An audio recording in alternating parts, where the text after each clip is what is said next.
안녕하세요. 다이아몬드의 정석 이동우입니다. 오늘은 예전부터 커플링에 관련된 영상 준비해 달라고 하시는 문의가 많았었는데요.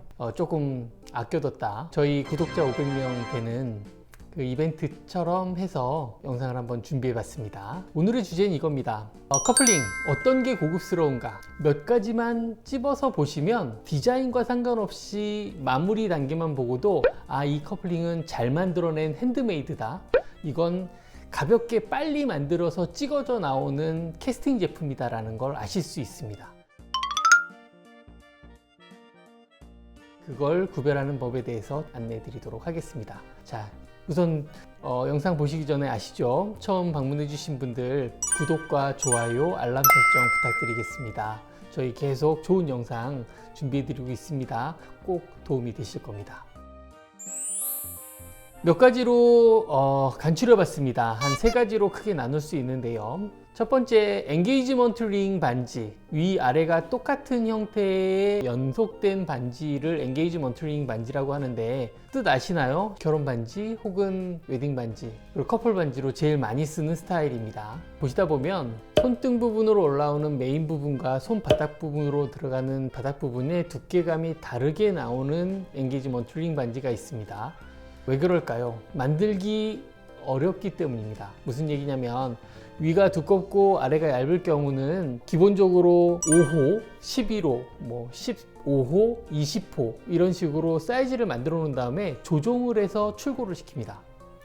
그러면 기본적으로 몇 가지만 준비해 놓으면 빨리빨리 만들어서 제깍제깍 출고시킬 수 있거든요. 근데 위아래가 두꺼운 반지는 각 호수별로 처음부터 그 호수에 맞게끔 제작하면서 들어가야 됩니다. 그러니 10호 따로, 11호 따로, 심지어는 10호와 10호 반도 따로따로 만들어야 됩니다. 그러니 만들어지는 공기가 길어지겠죠. 이런 경우 어떻게 더 좋은가요? 당연히 두께감을 맞춰서 하는 경우가 손 작업이 많이 들어가는 세팅이기 때문에 마무리가 좀 더 좋습니다. 아무리 기술이 발달돼서 기기로 만들 수 있는 부분이 많다라고는 합니다만, 이 주얼리는 손으로 만들었을 때의 그 기품은 기계로 찍어져서 나온 다음에 수리해서 나가는 반지와는 당연히 다를 수밖에 없습니다. 이 부분 참고하셔야 됩니다. 꼭 보시고 판단하셔야 돼요. 혹은 샘플로 본 반지는 위아래가 똑같았었는데 내 반지 나온 거 보니까 위아래 좀 두께감이 다르네요. 그럼 당연히 컴플레인 하셔야 됩니다. 이거 제대로 된 거 잘 못 느끼시는 분들이 있어요. 이 부분 꼭 찝고, 내 반지 혹시 갖고 계신 거 있으시면 자세히 한번 보십시오. 이게 제대로 만들어진 반지인가 아닌가 분명히 아실 수 있는 포인트 중에 하나입니다. 두 번째는, 저는 개인적으로 무광을 잘 추천드리지 않습니다. 까르띠에, 티파니, 불가리 이런 해외 브랜드의 디자인이라고 해서 꼭 좋다라고 저는 추천을 드리진 않습니다만, 나름은 명성치가 있다라고 하는 그런 브랜드의 커플링 엔게이지먼트 링 반지에 무광 반지 보신 적 있으신가요? 단 한 점도 없습니다. 물론 동양인 피부 같은 경우는 약간 노랗기 때문에 화이트가 남성에게 안 어울릴 수 있습니다. 플래티늄이든 화이트 골드든 반지를 꼈을 때 너무 빛이 나는 하얀색은 가벼워 보이거나 혹은 빛나서 부끄럽다고 표현해야 되나요? 약간 안 어울린다고 생각하시면서 은은한 무광을 주면 피부톤하고 많이 벗어나지 않아서 안정감 있다라는 느낌으로 받아들이기 때문에 무광 반지를 하시는 경우가 있는데, 전 개인적으로 그냥 광으로 된 반지를 끼시면서 오래 쓰시면서 점차 무광이 되어서 앤틱한 느낌을 주게끔 만드는 그 세월의 흔적의 무광을 추천드립니다. 전 그래서 만약 무광을 반지를 만든다 하더라도 이 결이 있는 무광을 추천드립니다. 이렇게 떨어지는 무광이 있어요. 모래스지라고, 죄송합니다, 일본 말이긴 합니다만, 모래로 천천히 떨어뜨려서 무광을 점으로 내는 경우 있는데, 이 경우는 스크래치가 쉽게 납니다. 그리고 만들기 쉬워요. 편하게 무광을 낼 수 있습니다. 이렇게 무광을 내는 경우는 사실은 약간 가벼운 느낌의 무광 반지가 됩니다. 차라리 무광을 내실 거면 처음부터 방향성이 있는 무광을 쓰십시오. 그러면 광과 무광의 중간 느낌이 되면서 고급스러운 느낌이 됩니다. 앤틱을 미리 내는 거죠. 그렇게 쓰시길 바랍니다. 그 안에 또 포인트가 하나 있습니다. 광과 무광을 겹치게 만드는 디자인들도 있는데, 무광은 잔 스크래치를 입혀서 무광을 표시한 거예요. 근데 광이 난 부분과 무광이 나는 부분이 겹쳐진 커플링 반지를 혹시 하셨다고 생각해 보십시오. 광난 부분은 나중에 무광이 될 거고요. 무광된 부분은 점차 광이 납니다. 그럼 어떻게 될까요? 밋밋해집니다. 그러면 반지 모양이 처음에는 무광과 광으로 뭔가 경계면이 있는 것처럼 보이는데 없어지게 되죠. 그럼 이상한 반지가 됩니다. 그럼 몇 년 안 껴서 반지 모양이 안 이쁘게 되거나 원래 형태와 벗어나게 되죠. 이럴 경우 어떻게 해야 될까요? 아예 광난 부분과 무광난 부분을 따로 만들어 붙여져 있는 반지를 하십시오. 그래야 나중에 앤틱해지더라도 그 경계면 자체는 사라지지 않거든요. 이렇게 만들어진 반지가 커플링 반지로 만들었을 때 캐스팅 제품보다는 좀 더 만들기도 어렵지만 오래 꼈을 때의 앤틱한 느낌과 세월의 흔적을 유지시키면서 형태도 유지되는 반지가 되실 겁니다. 자, 마지막 세 번째입니다. 이 부분을 제가 제일 신경 쓰는 포인트인데요. 자동차 디자인을 하는 친구가 있습니다. 그 친구가 저한테 했던 말이 있거든요. 자동차는 직선이 없어. 그게 제가 말했죠. 반지 목걸이도 직선은 없어. 자, 무슨 뜻이냐면 플랫한 형태의 반지를 만들어도요, 꺾임이나 곡선면이 있어야 됩니다. 잘 보십시오. 너트와 볼트를 사시는 게 아니에요. 반지를 사시는 건데 어떤 심플한 반지를 사셨는데 어떤 반지는 되게 고급스럽게 나오고 어떤 반지는 되게 나사 같아 라는 느낌을 혹시 받으신 적 없으실까요? 근데 그 둘의 차이는 뭘까요? 사실은 플랫하더라도 어느 정도 살짝의 곡선면이 있어야 됩니다. 있는 듯 없는 듯 하더라도 곡선이 있어야 돼요. 두 번째, 면과 면이 만나는 경계면. 경계면의 곡선면이 서로 만났을 때 어떻게 될까요? 각지지 않습니다. 제가 개인적으로 애플바는 아닙니다만 아이폰 좋아하는 부분이 뭐냐면 볼륨감의 곡선감이 되게 좋아요.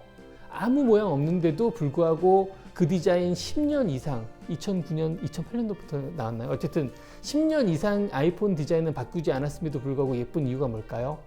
심플함과 곡선에 연결된 볼륨감입니다. 볼드하다고 표현하죠. 면과 면이 만났을 때의 각이 너무 딱딱하고 뾰족하면 가벼운 너트 볼트가 됩니다. 연결된 부분이 눈에 띄게 곡선면으로 되어 있으면 볼드한 느낌이 나면서 아무 모양이 없어도 예쁩니다. 까르띠에 러브링 같은 경우 보십시오. 아무 모양 없이 나사 부분만 있고 글씨만 써져 있는 평반지이거든요. 그런데 왜 고급스러울까요? 그 안에 까르띠에라고 써 있어서일까요? 물론 뭐 그 부분도 있겠지만 저는 그 연결된 곡선의 각진 부분에 포인트가 있다고 생각합니다. 똑같이 만든다고 해도 그 부분의 곡선감이 어디서부터 시작해서 어디까지가 곡선인지 그 기역자 부분의 곡선 부분이 다이아몬드 반지의 포인트입니다. 그와 더불어 안쪽으로 들어가는 곡선 부분도요.